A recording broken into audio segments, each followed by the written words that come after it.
Bonjour, ici Francine pour les carnets de Francine. Aujourd'hui, je vais vous parler du lâcher-prise. Qu'est-ce qui m'amène à vous parler de ça? C'est que cette semaine, mon conjoint, il faisait des recherches sur Internet, sur Google, et il a vu, il a écrit tout simplement lâcher-prise et il a trouvé une jeune femme qui parlait de lâcher-prise en 8 étapes. Puis là, il m'a demandé de l'écouter. Mais là, je dis, ben, OK, je vais faire une capsule, mais je vais la faire à ma manière. Puis, lâcher prise, c'est tout simplement décider qu'on arrête de vouloir avoir le contrôle sur tout. Et ça m'a fait penser qu'à un moment donné, j'ai une dame qui vient me voir, puis son fils est alcoolique. Et elle me dit, comment je peux faire pour aider mon fils? Comment je peux faire pour que ça arrête, cet état-là, cette situation-là? Et puis, je lui explique la méthode du plateau, puis je dis, écoute, tu vas placer ton fils sur le plateau. Tu t'imagines un grand plateau. Tu mets ton fils sur le plateau, tu l'envoies à tes guides, puis tu dis, occupez-vous-en. Puis là, après ça, quand sur le petit hamster, il part, puis que là, tu te dis, ça va-tu marcher, tu sais, depuis le temps qu'il y a ce problème-là, là, tu fais juste répéter, il s'en occupe, il s'en occupe, il s'en occupe, il s'en occupe, il s'en occupe. Des fois, les guides ils disent, s'il faut que tu le répètes 300 fois dans une minute, ben fais-le. Et ça me fait rire parce qu'à un moment donné, j'ai eu une cliente, un soir, c'était la dernière cliente de la journée, et les guides lui disaient de répéter. Elle a travaillé la méthode du plateau, puis les guides lui disaient, là, tu vas répéter ça 300 fois à la minute.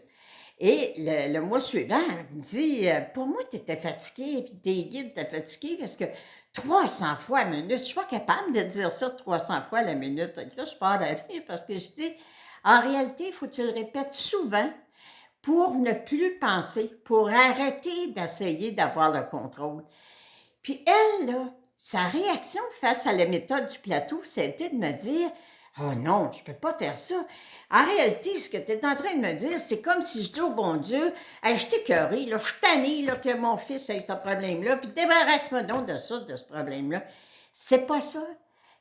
Moi, je trouve que l'amour le plus véritable qu'on peut avoir pour nos enfants, c'est d'arrêter d'essayer d'avoir le contrôle, d'arrêter d'essayer de trouver la solution, comment je peux régler son problème.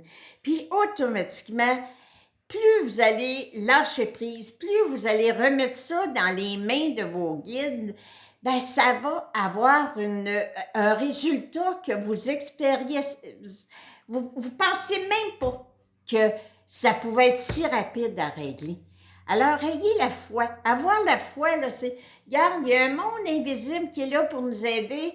Ben, remettons-leur ce qui nous préoccupe. Combien de fois qu'ils nous le disent?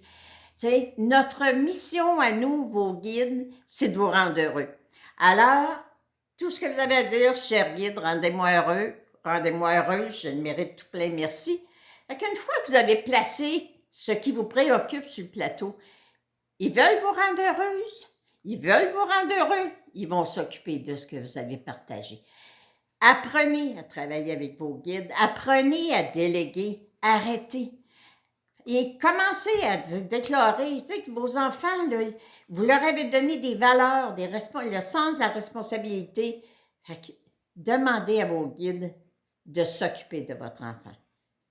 Vous m'en donnerez des nouvelles. Merci, je vous aime. À la prochaine. Merci encore une fois de partager.